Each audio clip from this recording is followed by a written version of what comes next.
It's on vinyl and vision. Hey folks, thanks for tuning in to the latest episode of Vinyl and Vision. Here we are with episode 90. Very special guest tonight is Chris X. Chris X is the founder of Reptilian Records, and I was very excited to speak with Chris. I was excited because we share some similarities, I think. So Reptilian Records started off as a record store many years ago in Baltimore, Maryland, and eventually and quickly at that morphed into a record label. So if you're not familiar with me or this show and kind of what I do here or what my company Psychic Static does, that's essentially the same thing. So granted, he has obviously decades of experience behind him. I am just a newbie. I just started out a few years ago. So I have a lot to learn from this man. And I took the opportunity and I kind of like steered this conversation in that manner as a person that is interested in the music business, you know, the manufacturing and distribution of records, essentially, and like supporting bands and so forth, you know, stuff like that. That's essentially kind of, we're in it because we're fans, because we like music, right? So that's kind of how this conversation went down, and I really enjoyed it. So if you are in a band and you are kind of like you know, curious about labels, independent labels, how they work, what happens, what you can expect if you were to approach one about trying to get your music signed or you know, distributed by a label, this is a good conversation for you. If you aspire to start your own record store or your own record label, this could be a good conversation for you to tune into as well. Yeah, because Chris is not necessarily here to promote anything necessarily aside from Reptilian Records. And I'm not saying that disparagingly, because Reptilian Records has been not only around for decades, but they have a massive catalog and pretty amazing stuff. I've listened to a good portion, no, actually, I guess I couldn't say that because, I mean, it's like over 160 releases so far. So I've listened to some of the records that they put out. Spanning the years, too. I didn't want to just listen to the most recent releases, which are excellent. I'll let you know. The most recent 5 releases are awesome. But also just going through the history, going through the catalog. And so you can find everything that Chris has released through reptilianrecords.com. And most of the stuff on the website is streaming. Like, you can listen to just about everything on the website. Though whatever you cannot, I encourage you to go to SoundCloud. That's where I found pretty much everything else. So I will include links. So if you're interested in listening to anything in the catalog from any period of time, that's where you can find it. And I encourage you to do so because it's really good stuff. I encourage you to also purchase a few records, of course, because that is also very good.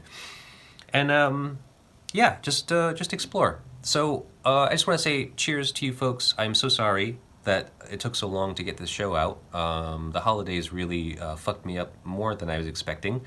I really had to be present and to be, you know, participate in family life for a little while. And that meant, you know, hang out at home, do some things that I've been putting off for quite some time. We were hosting some family, and we had to see the other half of the family and all that stuff, like everything everybody else has to do, you know? But I had a great time. Overall, as stressful as it had become leading up to, that's usually how it is, right? You know, stressed out all the way up until the moment that you finally leave the house to go to the place where you have to be to see all the rest of the family, and then usually it's okay. Usually. I hope it was for you. It was for me. Hope you got some good stuff. Hope you enjoyed yourselves, and I hope you guys have a happy new year. It's right around the corner now. I will be back in the new year at some point. I actually don't have any specific plans as of right now. Nothing I can announce, but working on some stuff, and I will be back here shortly, I am sure. So thank you, folks. Thank you for tuning in. Again, I hope you have had a good and healthy, happy holiday. I know that some people really suffered. Weather was horrible, pipes burst, flooding happened. It was not the greatest of times, but I just hope that all of those people, anyone that had anything of any of those conditions, were able to persevere and still push through and have some joy out of the time anyway. And if not, hey, you know what? As long as we're still here, hopefully we can make something better out of it. So please take care of yourselves, take care of one another. We're all we got. Thank you very much, folks, and enjoy. Hello. Hello. Chris X, is that you? Yes, sir. How are you doing? I'm doing all right. Well, it's nice to have you on and to meet you again. We met very briefly at No Coast. Yeah, actually, when I just signed into this, I guess it showed you sitting in a studio, and I was like, I've seen that guy. Oh, so you can see me? I could, but Oh, you when I shut it off. joined, it asked me if I was joining with video or not, and I Oh, said okay. no. So now I can't. Oh, okay. It's weird. It says safe driving mode. I don't know what's going on. It's just your phone trying to be safe. It's trying Okay, to because you shouldn't be doing Zoom while you're driving technically. So right. I'm not driving. yeah, it's not that smart. Goddamn phone. Yeah, man. So I How, mean, it was nice meeting how's you. How did your No Coast Fest go? That was great. No Coast was awesome. It's always been every time. I've been there every year, been a sponsor every year, Yeah. and yeah, every year basically a couple of bands on my label play, or at least one, if not more than one. And then every year I see a band that I'm like, "Hey guys, who's doing your next record?" Yeah. Oh, So so like you're the there. So first you're there to mingle, scouting, yes. scouting. If I see a band and I'm like blown away by them, or if I've checked them out beforehand and I just want to see if they can pull it off live, like the first year, I think I saw Super Thief play, and then I did a Super Thief record. And the second year was Chat Pile, I guess. And then the Okay. third year was the band Salvation. And then I talked to some bands this year too. We'll see what comes of it. Cool. Wow. So you're like always looking for a new act. Well, basically, I'm always looking for a new band that I like, that I want to listen to. I'm always looking for new music. That's always been my driving motivation in doing all of this. Was I was always hungry for new music to listen Yeah. to. So, I mean, if a band blows me away, then I would love to do a record by them. So, yeah, I guess I'm always scouting, but it's more for me. Yeah. And I mean, some record sales can show you that sometimes I put them out more for me, but I'm feel like I'm kind of in the same boat with you, man. I mean, like, you're a music fan first and foremost, I assume, based on what you're saying. yes. The business prospect aspect of putting records out and having a label is kind of secondary to just, finding and supporting good music that you like. Yeah, I've never really been a very good businessman, honestly. I mean, I could have made a whole lot of money if I did things a lot differently, but Hmm. I've just always done it coming more from a fan point of view, or maybe a little bit of a gambler in there as well. I don't know, but Well, it's it's certainly gambling. Yeah, though that's yeah. that's my experience with it. And yeah, I mean, there's a lot of things like in the early days of the label, it was just local bands that I was like, if nobody records this band, nobody's ever going to hear this, and these guys are great, you know. Right. So there needs to be a document of this band, and that's how I approached a lot of bands. I was like, look, there just needs to be something, so that in 5 years, when you're all married and having kids, you can look back and play this record, and people can enjoy it for decades, you know. So Right, right. Well, just because you said that, how is that working out for you? I mean, you've been in the business now for putting out records for almost 20 years now, right? uh, well, Reptilian started as a record store, Right. and that was November of '89. And originally, I wanted to be a record label, but I didn't exactly know how to do that. Yeah. um, in college, the couple of years that I went to college, I had a job working at a record distributor, and that that showed me that end of the business. Hmm. And then I hung out all the time at a punk rock record store. It was mid '80s, so hung out there all the time. And I was like, hey, maybe this is what I want to do instead of going to college. Can you teach me how to have a record store? And he said, sure, as long as you don't do it here. So, it, yeah, I started doing the record store, and immediately I wanted to be a record label. So it took me a few years, I guess, of doing a store, getting that down. And once I had that down, I was like, okay, now, I'm connected with all these distributors. I might as well try putting out some records. Right. And Cool. then I sort of, because of my store, when touring bands would come through, they'd usually swing by the record store and I'd buy some merch off them for the shop or whatever. And that's how I would meet so many bands and then go see the shows, of course. But I was like, hey, I'm going to start my own label. You want to do a single or something? And that's pretty much how it all got started. I guess Okay. the first record I put out was probably local singles starting in like 93. So I've been putting out records since 93, Right. but the label became the prime focus after the store closed in 2010. Oh, So okay. All right. All right. But I mean, but yes, I mean, so I said that you were, you've essentially been putting out records for nearly 20 years now because you have been since 93. But that, yeah, I didn't realize that it wasn't like such a focal point for you to make a point to put the records out to find bands and to release records. Um, but you were saying, I'm sorry, you know, your initial motive for, finding local bands and just bands that you really loved and thought, if I don't put a record out for these people, no one's ever going to hear them. So how is that right. working out for you now, like, almost 20 years later? A lot of those early things I probably still have a bunch of copies left, but and some probably got trashed in various moves over the years. But I always held on to at least a couple boxes of each thing, and I get pretty excited when somebody orders like a Neutrino LP, which was from like, oh, I'm gonna say it wrong, but probably 96 or 99 or something. And yeah, I get excited when people catch on to some of the old stuff. Yeah. Yeah. I mean, it's cool that you still have some of it. I mean, like, I guess I'm gonna kind of like jump around here a little bit. But one of the things I was thinking about, like, as a person who's run a label for so long, um, you still have a few of these copies of some of these earlier records. In some cases, you have everything on Right. your website still. Like everything that you still have is available through your website. Yes. Cool. Yeah, everything that I still have copies of is on there. There might be a copy or two of something that's listed as sold out, stashed away. But if Yeah, I is that could on find it, purpose? Oh, um, because it's I, just I hidden. I do stash some things when I know that they're selling well and people are going to want them in the future. I'll stash like 10 copies or a handful or something. There you But go.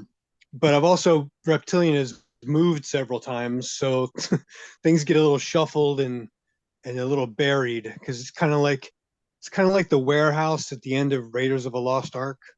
Yeah.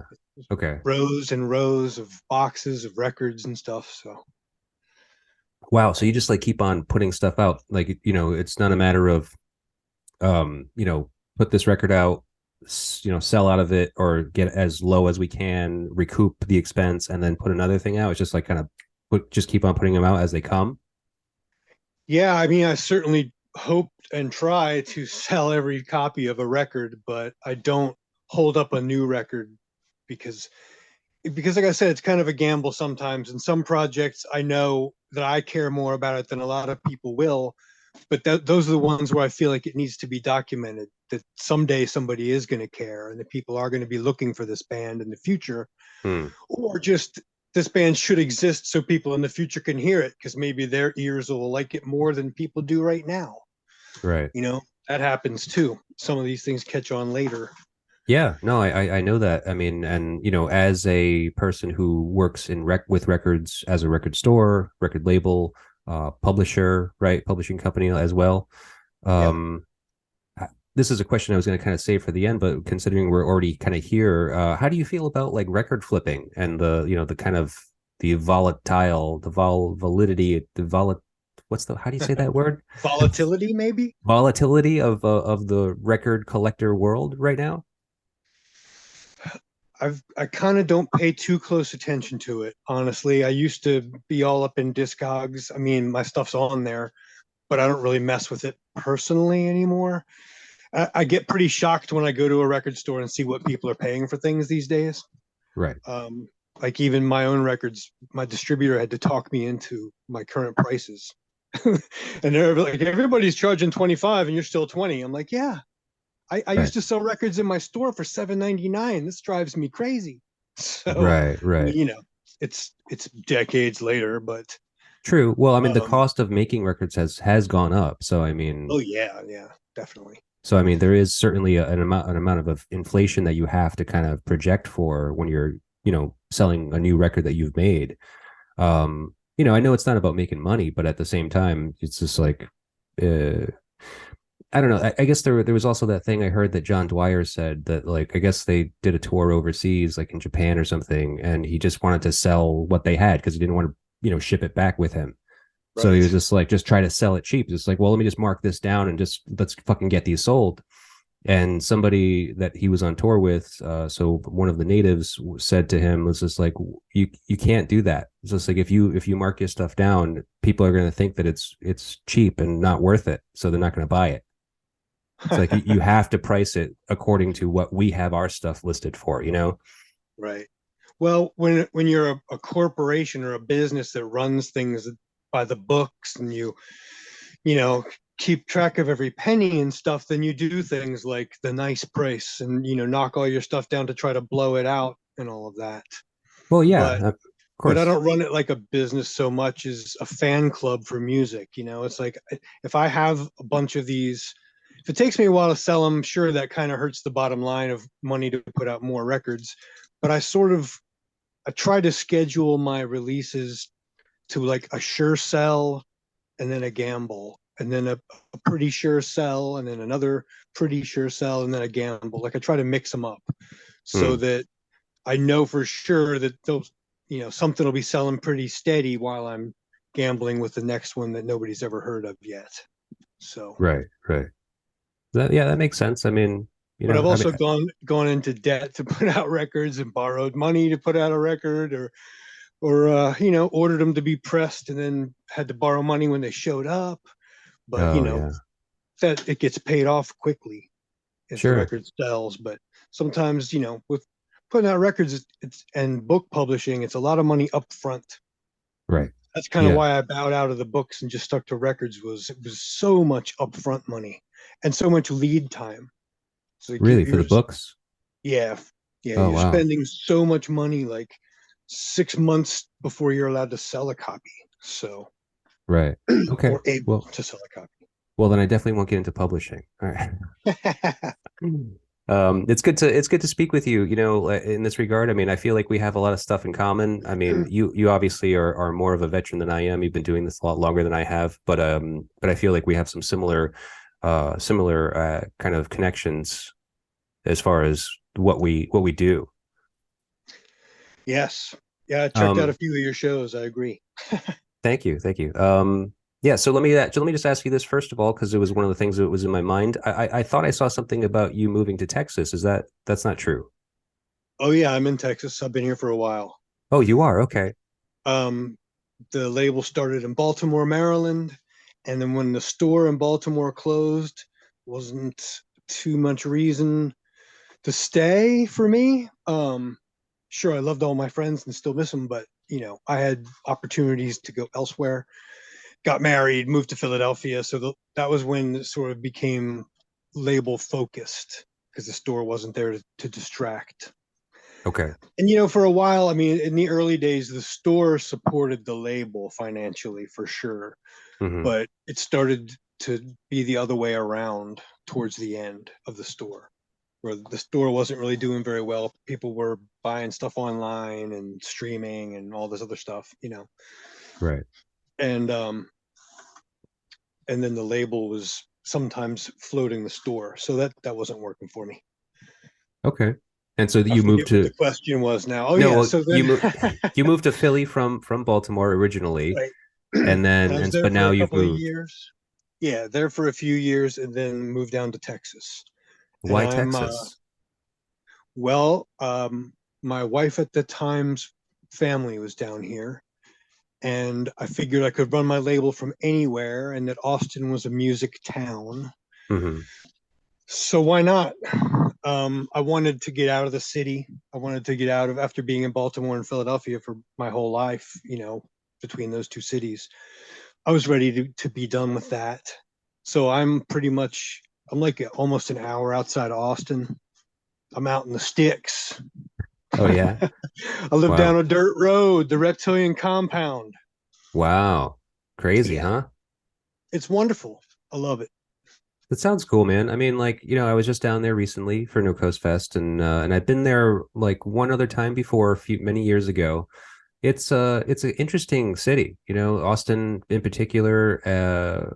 I did a little bit of touring in Texas, so I kind of saw a few other cities, but it's a weird state. I mean, It not is, saying and that. Yeah, it's so huge, and there's so many places that are so different. It's like its own country, really, yeah. Well, which is I a think pretty good idea that a lot of Texans are having right about now. I think they've had it for a long time. I don't think that's new. Yes, I think so. I've Yeah. met a lot of good people down here and made a lot of good friends. Cool, man. Certainly, when I do go into town, I seem to meet a lot of people who aren't really from Texas. But when I'm out in the country where I live, of course, I'm meeting the Texans. I've Hmm. made good friends both places. Cool. That's great. Good to hear. Yeah, I had a great time there, man. I mean, I had no problems at all. I mean, I felt very welcoming everywhere we went. Yeah, and there's great bands and there's live music all the time. So Yeah, whatever kind of music you like, there's some band playing it somewhere. So I'm sure it's of it. pretty cool. Yeah. Great place to be, man. Well, that's very super cool, man. So I was saying how, we had some things in common. Typically here with this show, when I speak to an artist, let me start there. Now you're obviously a huge music fan. Have you ever been in a band, or are you a musician? I don't think I can legitimately claim those things. I was in a band that practiced a lot, but never actually played a show before it sort of devolved into just a reason to get together and do drugs. Hmm. That was a very long time ago, but yeah, I can't legitimately claim that. And I messed around playing drums as a teenager, but again, I never owned a drum set of my own, so I can't really claim that Oh, either. But that okay. was another thing, was to be involved in music, even though I myself wasn't a musician. I figured being a facilitator, you know, um, Yeah. a patron of the arts. Yeah. Well, okay. So then, so not really a musician, didn't really get into music as far as making it was concerned. So, what was like your inspiration to start the record store? um, Access to records. I Yeah. mean, basically, because I could, that way I could feed my hunger for new music all the time. When you got distributors from all over the world hitting you up trying to sell you stuff, you get introduced to so much new stuff constantly. Right. Um, that I mean, that and the fact that, I don't know, I had worked at a comic book store, so I knew about like running a small store and building a good client base and all that kind of stuff. And I'd hung out at a punk rock store all the time, so I sort of married the ideas and had a record and comic shop at the beginning. But after several years, it became just records. Hmm. I Okay. guess it was a way to make money and off of what I loved to do anyway, which was searching for new music. And I was very adamant that my store didn't carry anything that you could get down the road at the other record store. We didn't carry, the only major label stuff in the store was the Clash and the Sex Pistols and the Dead Boys. You know, Yeah. um, everything was independent or import stuff. Oh, okay. So Cool. Sounds like a you great couldn't store. really, yeah, you couldn't really do what I did right now, I don't think. But Yeah, there was a few places like that. I mean, like even here in Rhode Island, where I'm from, in Providence, there was like a Contrast Records, I think, was the big one. Well, I mean, not big because it wasn't fucking big, but the place to go to for obscure kind of like underground music, whether it was punk Yeah. or hardcore or thrash or whatever, you know. And not a successful business by any means. I mean, the people that did that store, I believe, went on to do other things such as like Tor Johnson Records and Armageddon Records, and so forth. But yeah, I mean, I think, and that was, you know, early 90s, like maybe late 80s, early 90s that Yep. store was around. So Same I would time. imagine, Same time. yeah, nationwide, there was probably those type of stores in like most every city. But again, this goes back to what I was saying about not being a great businessman necessarily. Like, if I Yeah. was carrying the Rolling Stones and Pink Floyd, maybe I would have made some more money. If I had Alice in Chains in my store and Corn, Hmm. I'm sure that it would have been easier to pay the rent. But you could get them at any other record store. Right. So the small amount of capital that I had and cash flow that I had to invest in stock for the shop, I didn't want to use it on what you could get everywhere else. Yeah, it makes sense. I mean, because then you're just competing with everybody else too. I mean, like, how much money can you really make on a record that like everybody else is, you know, turning over pretty quickly? You know, Yeah, you because I can't. A little guy can't compete with a corporate store. So if it's a major label thing in a corporate store, they can obviously sell it for dollars cheaper than I could have. So right. gave me a reason to concentrate on independent stuff, and I tried to deal direct with as many labels as I could back then. Yeah. Yeah. Okay. And so now again, when I usually talk to people on this show, it's usually about an album that was influential to them to, you know, to help create their art. In this case, I know you wanted to forego the record, and that's totally fine. But I did want to chew your brain a little bit about it, being like, you know, like what was some of the music that really kind of like turned you on when you were a young person? That's the thing is that I mean, I grew up with young hippie-ish parents. So like my mom was really into Beatles and Bowie and T-Rex, and my dad was listening to lots of Stones and Hendrix. And Hmm. so I mean I grew up on the rock and roll stuff, and pretty much just liked everything as a kid. And I watched the Monkees on TV. I'm an old guy. I Um, watched the Monkeys too. Those reruns. but I guess the thing that really got me into stuff like was when I discovered like punk rock, and then strangely enough, hanging out with some punk rockers got turned on to some more old stuff that I'd never heard, like Stooges and MC5. Oh yeah. And I mean, if that's one of my desert island records would be Stooges Funhouse. But how many people have said stuff like that on podcasts? So Oh I my didn't want God. to. You know how many times I've had to turn people down being like, no, I've already done that record. Can't do it. Yeah, Like that's every what other I'm person. saying. So I was like, yeah, well, there's that, and then like, later on, what really got me with noise rock stuff was, I guess, the first things that I got when I ordered them from my store were like Halo of Flies and Cows 7 inches, and Okay. it was the Cows Chow 7 inch and Halo of Flies No Time, and I sold them. I played them, listened to them. I was like, oh, that's weird. It's pretty noisy. Sold them to some guy. Weeks later, I'm at his house hanging out. We're listening to records and hanging out with a couple of people. And I'm like, what is this you're listening to? And he's like, oh, this is that single I got from you, Halo of Flies. And I was like, yeah, can I buy that back? I think I Not a need to good have business this. model. Yeah, and then like the Unsane's first record. I mean, that's something I would have picked as a desert island record. Okay, that's cool. And That would have been Scattered, nice. Smothered, and Covered is kind of a tie with Unsane, those two records, because they sort of mark two different bands, really. Yeah. I'm sorry. Um, Say that second record again. Scattered, Smothered, and Covered by the Unsane. Oh, okay. That was their first one on AMREP. Okay. Um, I don't know. There's so many.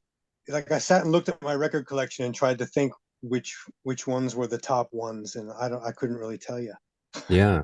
So you have like your own personal record collection? Oh yes, yeah. I Okay. mean, having a store, why wouldn't you? Well, so that's the thing for me. Like, I just see it like selling records for me is just like, what do I call that? Oh man, I can't think of the word anymore right now. Well, see, But this is that business versus fan club thing. If as a businessman, if I looked at how much my records were worth, sure, I'd be selling off my collection. Well, see, But because I sold off my collection twice as a young person before I was getting into selling records at all. Like I got into this game late. I got into this game like just a few years ago, and I'm like 42 now.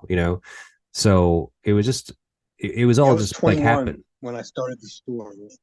Right, right. See, so I mean, you got a huge like leg up on me, man, as far as like when you started and kind of like, and now having obviously this like legacy, these like decades in of doing it. But for me, I was just like I sold off my record collection like twice before I got into selling records, just because I needed money. I was just like, fuck, I'm broke. Let me just have a yard sale and just get rid of this stuff. And and so Yeah, then I've so let I some things lost. go. Right, right, and so I lost my like my heart on for collecting music because I was just like, well, I'm not gonna build that up again just to fucking sell it again. So I'm just gonna, if I find records or whatever that are cool and I can flip for a profit, then fine, I'll flip them. And then that's kind of how I got started in my business, where it was just like, okay, I'm just gonna start selling records. Like it doesn't really like, yeah, this is a cool record. It's great for me to foster them, is what I was gonna say. So I I just, get I you. get records and I listen to them and I clean them, I take care of them, and then if they're good, I'll be like, okay, well, like I can sell this, so let me list it and have somebody else buy it and give it a good home, and that's fine. I've got to listen to it, got to like cherish it for a little while, and it moves Yes. on. No, I understand that's like the current model, and I get that, and I don't have any problem with that. Anybody who wants to do that, but for me, I mean, if I've let go of some things in the past and then regretted it a couple of years later, and Yeah, yeah, now it's a little easier to refine everything you want. But again, things cost so much. I'm like, what? right. I mean, even if I wanted that, I wouldn't pay that much money for it. You know what I'm saying? It's like Yeah, no, I know, I've man. so I've that's when I stopped selling my personal stuff and I just sit on it. It's mine. I listen to it. I keep it. I don't view them as valuable. I view them as my records. You know what I mean? Yeah, So, no, that's fine. I mean, I understand. I lost but that kind of mentality that fuck, I'm forgetting my words tonight. The the like the flippers, no, just like I lost the the desire to want. archivists. I lost the desire to collect. Like I just didn't want to hold on to things anymore. I'm just like, hey, like let me just try, like just keep it as light as possible. Like these records come to me, fine, great. But let me Yeah. just let them move on because I don't want to like hold on to stuff anyway. It's like, and my collection's building anyway because like I keep on buying records from like bands that I know and like and so forth, and those are things that I don't sell. Those are so I am building a collection again, but it's very slow and it's just basically bands that I know personally, that I end up talking to on the show. I'll buy their records, and so forth. So I don't know. That's just how Well, I'm as doing a it now. person who's currently trying to move, I can assure you that you're probably doing it the right way, and I'm doing it the wrong way. Because moving my No. moving my record collection is killing me. Oh, I But bet. Yeah. yeah, I'm sure that there'll probably come a day when I'm like, okay, I don't really care about these anymore. I can sell them now. But Yeah. for right Yeah. now, I'm still like regretting a few that I let go. So I'm still hanging on. All right, But man. That's I'm not really a collector anymore in that I don't go on Discogs and buy stuff. And I don't really, if I go to record stores, I might be looking for something that's a new thing that came out in the past couple of years. But yeah. I'm not like a collector who needs to have every color. I used to be. I mean, when it comes to 90s records, I've got every pressing in every color and promo poster tucked in and all that kind of stuff, but I don't do that anymore. Oh, okay. Huh. That's cool. Yeah, it's all about the hunt, right? That's what some people tell me, is that it's like it's not about like having a list of things that I need and that I want. I go out and I look in the stores and crates and whatever, and if it's there and I find it, then awesome, great day. Well, that takes me back to why I do the label, which is that it's more of a hunt for new music than it is necessarily for a record for me. Yeah, So, of course, but yeah, when I find a new band that I like a lot, I make a record. So I guess I do want their record. yeah, all right. Well, that's cool. You got me. Um, so now, so that was one of the things I wanted to ask you, was that I'm not sure if maybe this is a little redundant, but I mean, so I was kind of telling you how I kind of got into selling records. It was just I actually got, just on a whim, went out and found like I was at a Salvation Army, and I was just looking through the records, not no intention in my mind at all. And this girl sees me looking through records. She's just like, "You like records?" I'm like, "Yeah, yeah." She's just like, "We have like a few boxes back here full of records. Do you want to look at them?" It's like, "Sure." It's like, "You don't mind pulling them out?" She's Oh, just yeah. like, "No." She pulled out like 3 or 4 massive totes for me, and I'm like starting to go through them, and I'm just like immediately just finding like fucking incredible things, like just like Ramones Mania, double LP, Dead Kennedys, a couple of Dead Kennedys records, Bedtime for Democracy, um, Beastie Boys, Check Your Head, a bunch of old Led Zeppelin, Prince, fucking just fucking tons of shit. I was just like, what? What do you? How do you want to sell this? She's just like, it's just like $1 a piece. Every record's $1 in here, so just take everyone for $1. I'm like, okay. So I I'll just take them grabbed like all. I almost wanted to take them all, but that's the thing. It's like I wasn't selling at the time. So I wasn't thinking that. I was just like, well, how much money do I have in my pocket and how much do I really want these? You know, like because I knew they were great Right. and I knew that I would cherish them no matter what. I didn't have the intention in my mind to sell the records. But like when I got them home and I'm just like, holy fuck, I just spent $36. I have 36 records and they're all like great records. You know, Buckingham Nicks, fucking some other weird random things. I can't remember what was in there. Uh, what's Rory Gallagher's band? What was that band's name? I don't remember. The something. Ah, shit, I can't remember. But I had a couple. I had some of that. It was just like, and so then I ended up like looking them up, being like, what, how much are these worth? And it's just like some of them were like, ridiculous amounts of money, like $40, $50. I'm just like, this almost makes too much sense to just sell these and just make back my money and plus some, Yeah. and that's how it happened for me. So I mean, like, what was like, how did it happen for you? I mean, I know that you went to school, you were saying, and you were, you worked at the distribution label. Was that it? Was that just kind of the whole thing? I think it was mainly just hanging out at record stores. There was a Okay. bunch of good stores in Philadelphia back then, like 5 different stores where you could go and definitely find some great stuff. So Yeah. just, record exchange kind of stuff where it's just all these records and people are buying and selling records. And I mean, I'd spend hours hanging out there. I was like, yeah, I think this is what I want to do because, Hmm. you get to see all this music running in front of your face all the time. Somebody Right. brings Right. in a collection. So there was It no was no it was there was just no great out there. thrill. There was no thrill to the sale type aspect for you. No, I'm not really a great salesman. I mean, I guess I'm an okay salesman. I'll say that, but I'm Yeah. not. It's not about the business aspect. I mean, I was always in trouble for not charging sales tax, and I always gave everyone a discount. I was like, oh, you're my friend. Here's $2 off. Right. And then later, I'm like, oh my god, I didn't make any money because I just gave it all away, and the Right. sales tax people are breathing down my neck. So Oh no, yeah. it's never been about the business aspect of it, really. I mean, the buying and selling is only interesting because of the new music passing in front of my face. Hmm. So Yeah. Okay. That's totally fine, man. Just like we're yeah, all different, It's like everyone's story is I is wish I is was different. wired the other way because I'd have a bunch of money. I hear you, man. I mean, I see your catalog. I'm just like, how But can you every not penny have I money? get, yeah, and every penny I get, I throw at a record anyway. I'm like, okay, great, I've got another couple $100. I'm almost ready to put this next record out. Right. So that's Yeah. Well, so and how is that going for you? It this year in particular, it seems to be a pretty big year for you and Reptilian. I mean, I can think of like what 4 records at least that you have out like right now.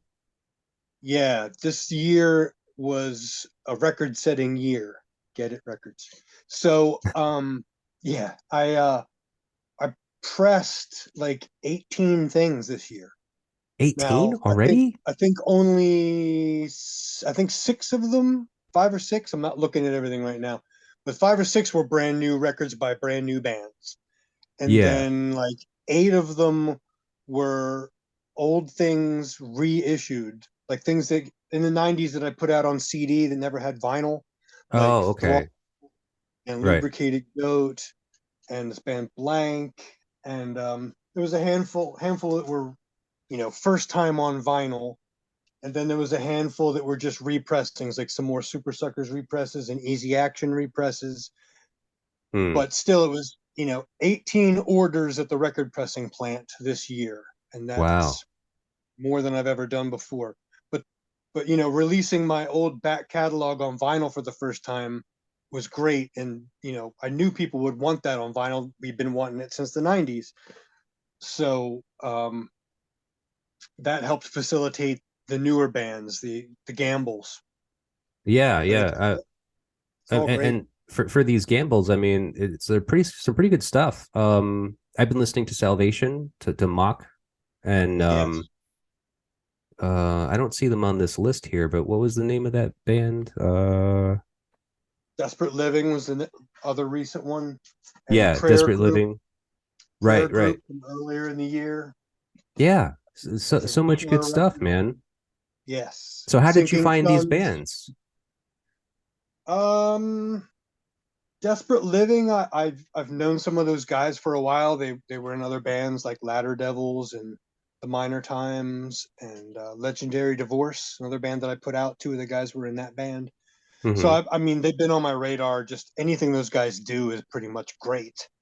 So that's how I knew about them. Salvation, I didn't really know about until I saw them play at No Coast last year, and immediately was like, "Wow, these guys are fucking killer!" And they hit me up saying, "Hey, we have some stuff recorded," and I was like, "Yes, yes." I was meaning to get in touch with you anyway, so that was killer. Prayer Group. How did I find that band? I think I was turned on to them maybe from Jeff of Horries. He scours Bandcamp for great new talent all the time for the No Coast Fest, and I can't remember if he turned me onto that band or if they approached me. A couple bands I've heard about have been through him. Hmm. Okay. That's a pretty great resource. I mean, Jeff is one of Yes, those people that obviously is also looking for the best, greatest new thing too. yeah, and every band he's put out, every band he's been in has been great too. So I'm glad to work closely with him on that. Yeah, and now you're practically neighbors, so I can imagine that will be going happening even more now. Yes, That's great, man. Um, well, I'd like to congratulate you. I mean, what you're doing is amazing. Especially this record-breaking year. I mean, I didn't realize that you had already, or at least, have 18 records in the works to be released. I imagine, well, actually, considering the time of the year, most of those for next year's release, but even these few new ones that just came out recently, Desperate Living, Salvation. I spoke with Daniel Kelly from Moral Panic recently, and that's a great record. Like, yes, so much good stuff, man. yes. Thank you.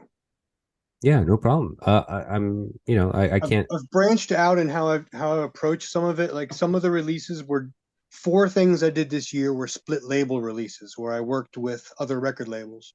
Hmm. And the Moral Panic one we did with Alien Snatch out of Germany. So half those records are in Europe and half of them are here on Reptilian. Yeah. And then I worked with Bobby from The Ghost is Clear, which is a great underground noise rock, hardcore, I Yep. don't know, noise label. They're great, great stuff. Yeah. And Yeah. he I and I wanted have to. very similar tastes, so we've been crossing over on some releases, and we got some stuff in the works too. That's great. I was actually meaning to ask you about that because I was doing some research about some of the bands that you've had and some of the releases that you've put out, and I noticed that you had been kind of, or at least in the past, and obviously still currently, you have done some kind of collaboration between labels. Um, what is the benefit? Like, what do you see as the benefit to doing that? Well, early on, I mean, a lot of stuff that I put out, it was by a band that was on another label, like doing a Dwarves 7 inch and a Dwarves record, or doing a Super Suckers record, or some of the later AmRep band stuff, like working with Thrall and all that. It was like you guys, I, if you're on three different labels, that's great. That helps all three labels sell their releases. three people who are pushing your band outside of the band Hmm. themselves. It's not a bad thing to spread that around. And then working with other labels is sort of new, but how that came about was just, hey, you want to do this? Just asking the Or label. it's, yeah, and there's bands who sort of they found that if they can't find a label who's willing to sink enough money into them, because as you say, it costs money to press records. Mm-hmm. So if they can't find a label who's ready to gamble on them, they might be able to find a couple of labels who can gamble a little bit on them. It's sort of a hardcore formula. A lot of hardcore and punk bands, I mean, like crust bands, would be on Right. like five different record labels. There'd be five logos on the back of their 7-inch Yeah, yeah. because five different dudes could come up with $300. You know what I mean? But nobody had 1,500 themselves. So it was sort of grew out of that, I guess. And just if a band, I don't know, we're kind of sharing the bands, which I Hmm. think is great. I think it's more exposure for the bands. It's more exposure for the labels. I mean, for me to be working with The Ghost is Clear, they're a new, current, younger generation of record label. You know what I mean? Yeah. And I'm sort of an old dinosaur. Get it? But so it was good to to work with some of the young energy because I still feel that way. I'm still excited about bands, and Bobby and I would get excited about a band, but neither one of us necessarily could do it ourselves. So it was like, well, let's just do this together. Makes sense. Why not? Hmm. Yeah. Okay. So I mean, it's all about just kind of helping each other out and helping out the band. Really, there's no other kind of motivation behind that, huh? Yeah, there's no real downside to it. Um, Hmm. I'm putting up less money, so I could do more things. We could do more projects if we like share them. You know what I mean? Right. Yeah. And I then couldn't the have done people. those four releases by myself. So mixing them up with other guys and then having them also pushing it at the same time that you are, it's a win-win. Yeah. Yeah. And from my perspective, I'm a slightly younger person. I remember the first thing that I ever saw that had multiple labels on it was Nirvana. Like because when they came out with Bleach, I mean, Nevermind. I remember that they were on Geffen. I didn't know what the fuck the record label was really. I was just Uh-huh. like, well, yeah, this is the company that owns them and that kind of puts their Right. stuff out, whatever. But there was two labels, and there was Geffen and there was Sub Pop. And Yes. as a consumer and as a fan of the band, I was just like, what is this? And I remember going into, looking into Sub Pop the best that I could at the time in the 90s and being like, oh, okay, they're a record label and they release stuff too. Like that's cool. And, obviously got into some of the bands that they put out and, became a fan of the label kind of. Is that kind of one of the things that you look forward to or hope to kind of explore when you collaborate with another label? Yeah, because I figure at least the labels that I work with have the same, if even if it's not the same necessarily sound or whatever, they have the same ethics about how and why they're doing it, I guess. Right. And if they're fans, and mostly I guess there's the sound is there too. Like if you're a fan of the stuff that Bobby puts out, you're probably gonna like at least half of what I'm putting out, and Yeah. vice versa. Right. So Yeah. I mean, you guys are close, kind of close kins, if you want to put it that way. yeah, and same thing with Learning Curve. Like we decided amongst us, like noise rock labels, Hex and Learning Curve, and Bobby and myself, that it's not really a competition. Right. And we do there is a little bit of not exactly fighting over bands, but we might all get the demo at the same time. You know what I mean? From some bands, Yeah. and a few conversations have been like, yeah, I was gonna do that chat pile, but then I saw you got it, or I was gonna do that nerver thing, but you got that. And it was like, well, Right, hey, why right. don't we share?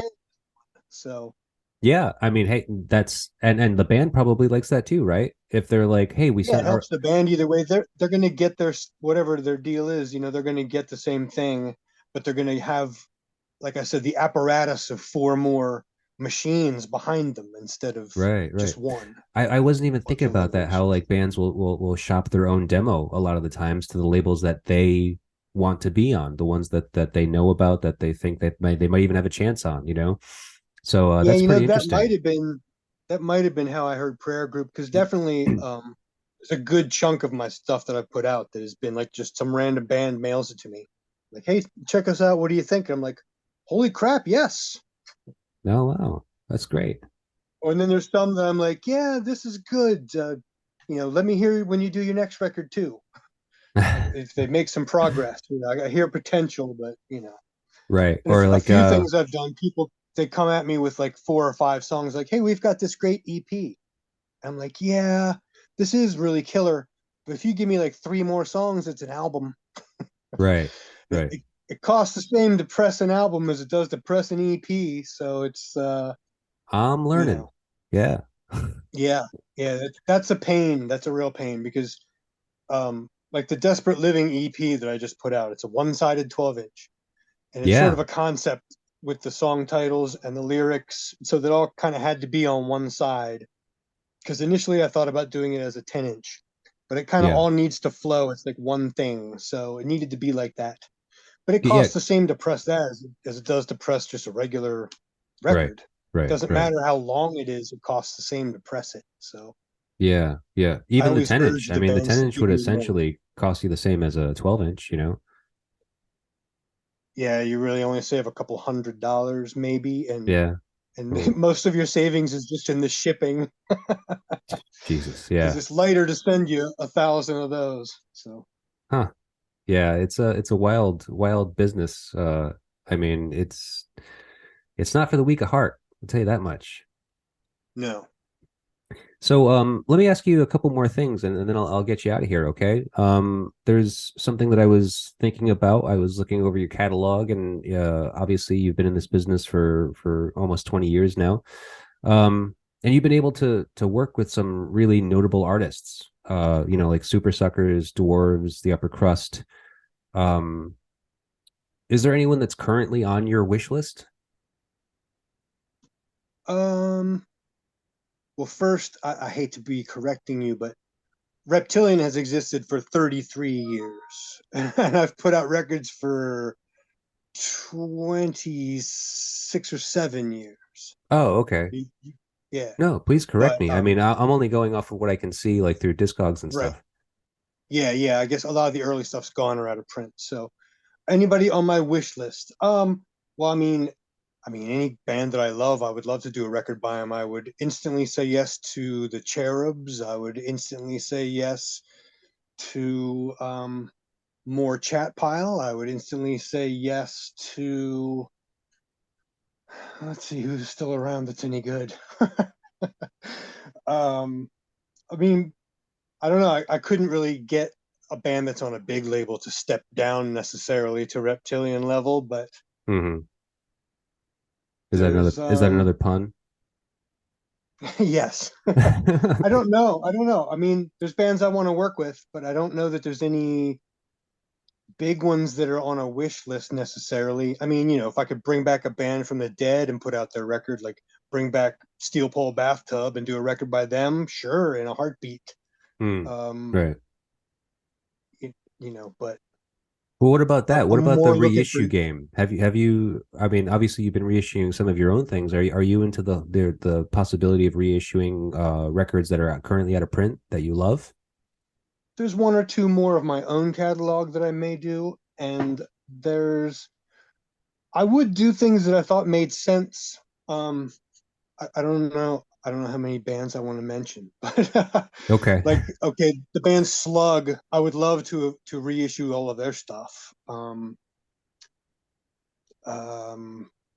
that's the top of the list, I guess. If I was on the reissue game, Yeah. Weird. I don't need to reissue AmRep stuff because he's reissuing it himself with new covers, which is Yeah. amazing and awesome, Right. incredible stuff, and I'm glad he's doing that. But yeah, I don't know. I mean, I wouldn't turn down if things were offered to me necessarily. Like, I mean, if a band came and said, "Hey, would do you want to reissue my record?" If it was something that made sense, I probably would do it. But it's not on the forefront of my mind. I'm still more looking for new stuff. Okay, that's fine.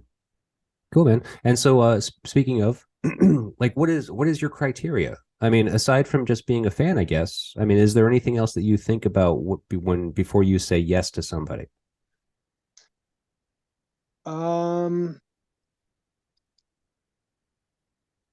Let's see. I'd say there's a nice chunk of stuff I've put out that I wasn't necessarily a fan of. So I can admit that there are some that I put out not for fan reasons, but I'm not naming any names on that.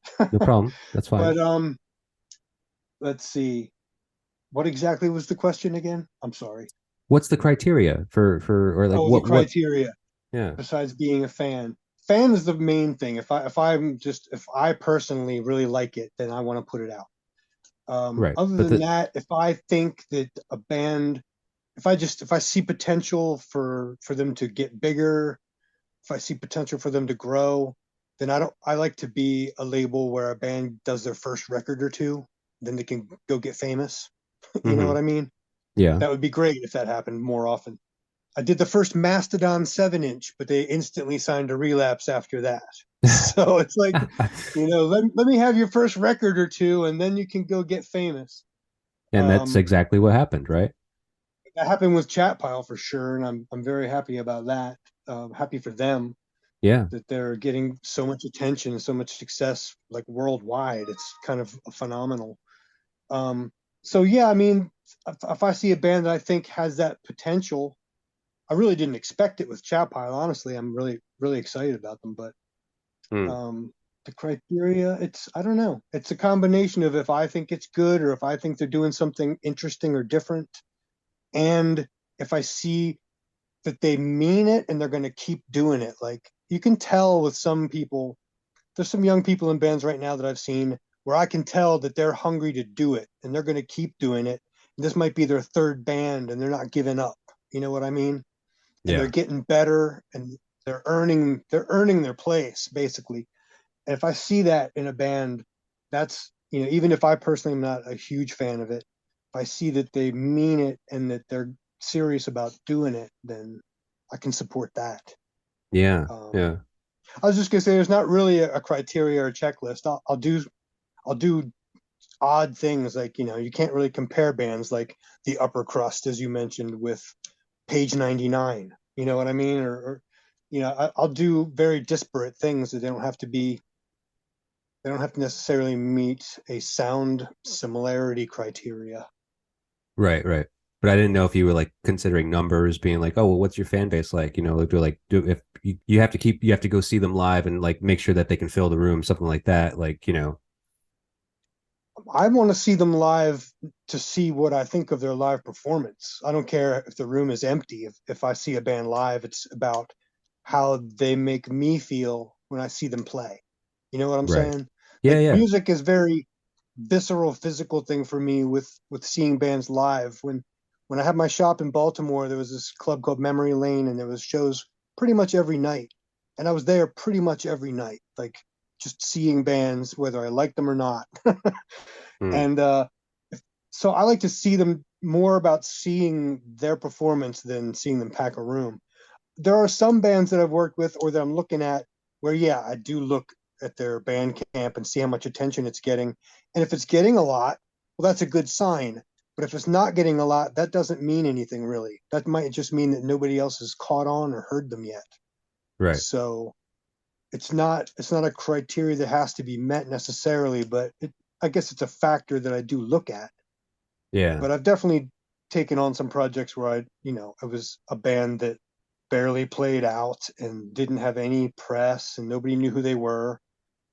But either I thought it needed to be documented or I just thought people would like it if they heard it, if they could get it out there. So yeah. So you're a nurturer. No, I'm serious. I'm an enabler. I think it's enabler, more of an okay. enabler thing All right. than a nurturer. Fair. No, that's I mean, I love it. I think that's great. I mean, because I think that too many people get into the business for the wrong reasons, really, I feel like Yeah, today's standards, like for young people especially, is just like their head is in the game for the wrong reason. It's not about like making art. It's not about like trying to push boundaries. It's not trying about doing anything different or exciting. It's just about like, oh, I can get something to be viral and I'll fucking be famous and that'll be awesome. You know? right. Yeah, but I see and hear some bands where I can tell that they're doing it because they have to. Like the music Right. is like their exorcism. It's like their release. They have to be doing it, and I can't see them doing anything else with as much passion. Really, like there's Right. this new stuff I'm doing next year. There's this band from New York called the Cronies, and everyone Okay. should go to Bandcamp right now and listen to everything put out by the Cronies. But they're an amazing band.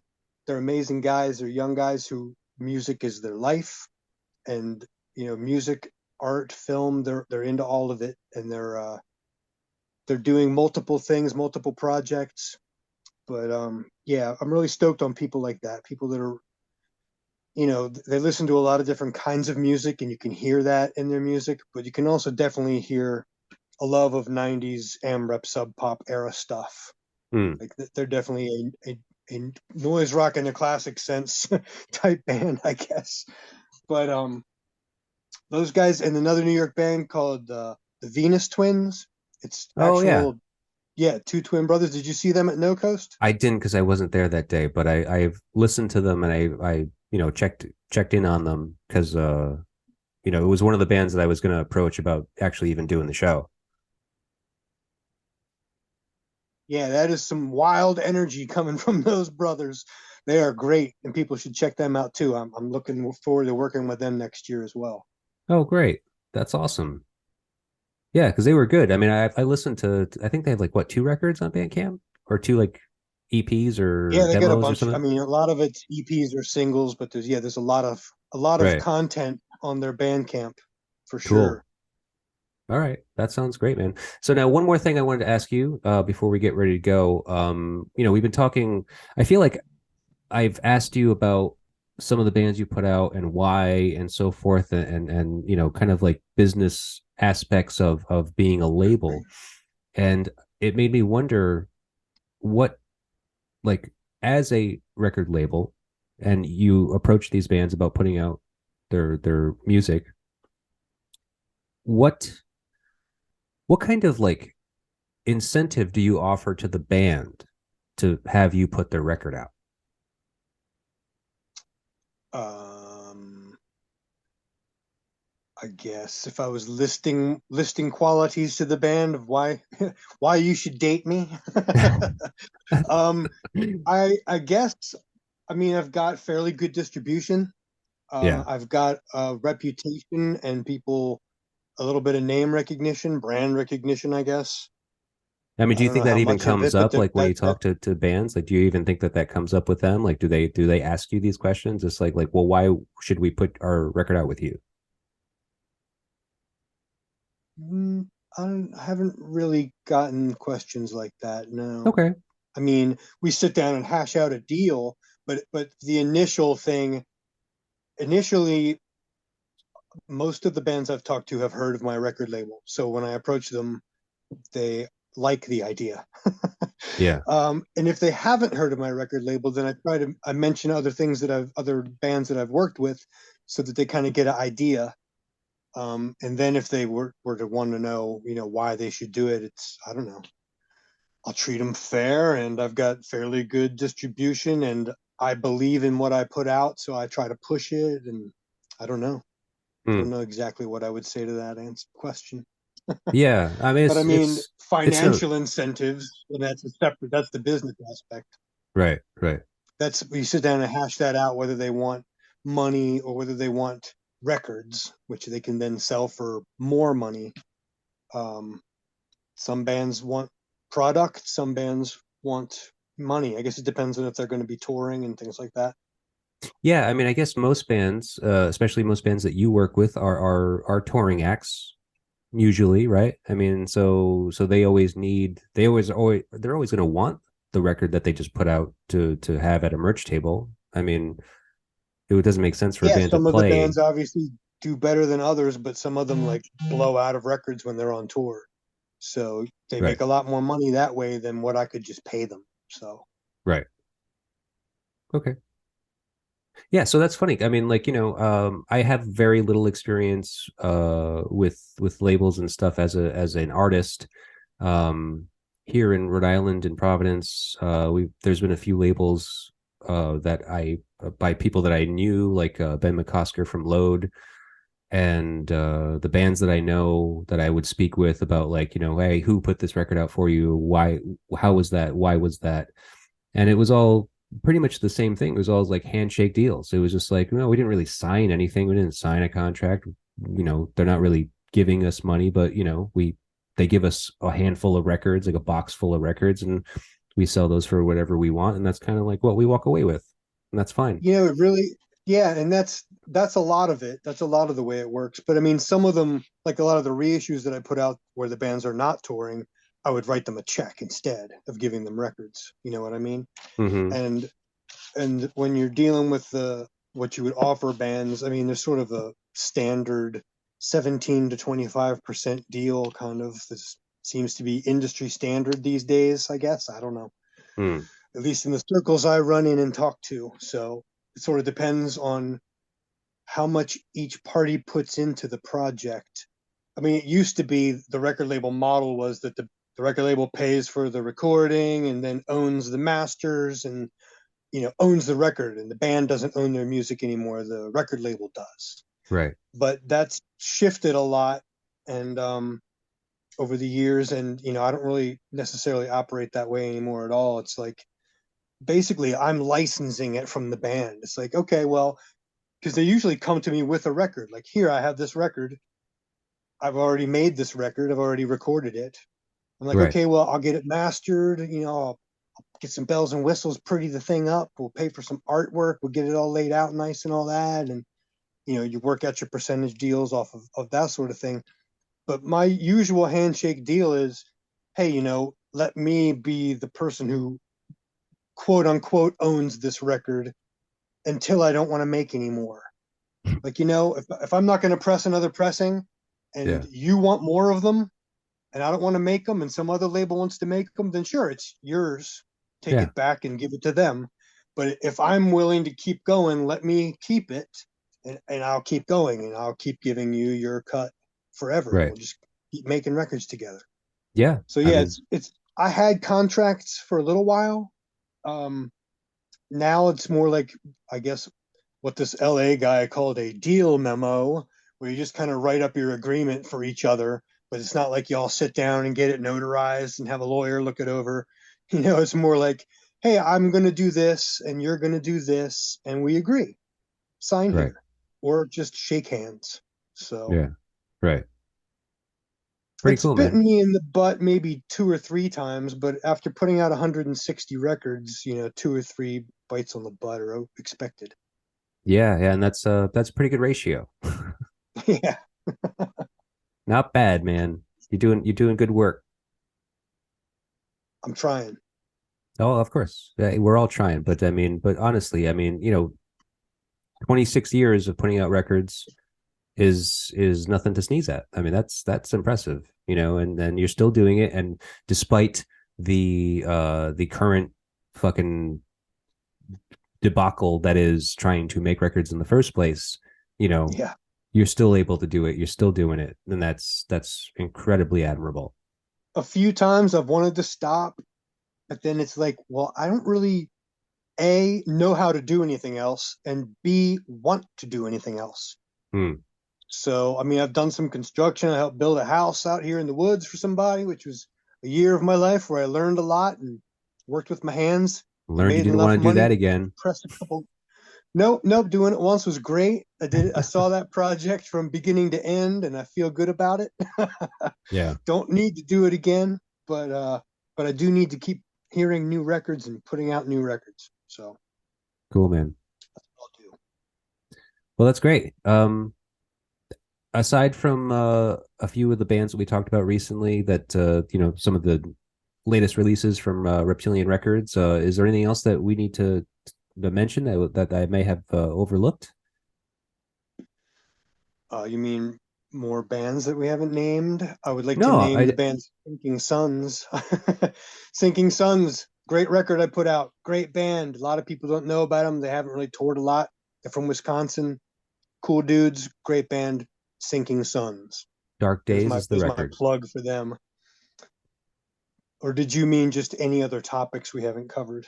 Yeah, just anything else that the I mean, I'm happy to mention bands that you put out that people should hear, but yeah, I was just kind of thinking anything in general that I may have missed, because I mean, I've only there's only so much information about you out there on the interwebs, you know. I mean, like there's a few things that I found that weren't record label related and so forth, and I was just like, okay, this isn't necessary. Yeah, people don't need to go looking for information about me. They should just go to reptilianrecords.com. Don't worry about Chris X. Pay attention to the records instead. Right. Yes, I had rough times in my life, but it's a very different world I live in now. Yeah, yeah. But now my primary focus is, of course, the music and the records. But I just want to tell people they should go to my website because you can listen to everything. You can stream it all for free to see if you like it or not. I'm not asking you to go there and buy something. I'm Oh, telling you to okay. go there and you can listen for free. It's like Bandcamp. I mean, most of my catalog is on Bandcamp, but due to different agreements with different bands, we have different rights. So not everything is on Bandcamp, but you can listen Oh. to everything on reptilianrecords.com. Oh, Every okay. every record, if you go to its page, it's streaming on that page. So Nice. Okay, that's great. all I there for free. That's great then. Though now I will gear people in that direction, and I wish you the best of luck. Honestly, I mean, I'm looking forward to what's coming in 2023, considering you already have a bunch of shit lined up. Sounds great. Yes, I'm excited. The future looks bright, at least for putting out these records. Yeah. Outside of putting out records, the future looks pretty grim, but other than that, the records look Yeah. good. Right. Grim Yeah. times makes for good music and good art. So there you go. There you go. Sounds good. All right, Chris. Well, thank you very much for your time, man. I really appreciate it. It's very great to get to know you a little bit better. Thanks, man. Thank you for having me. Absolutely. Anytime.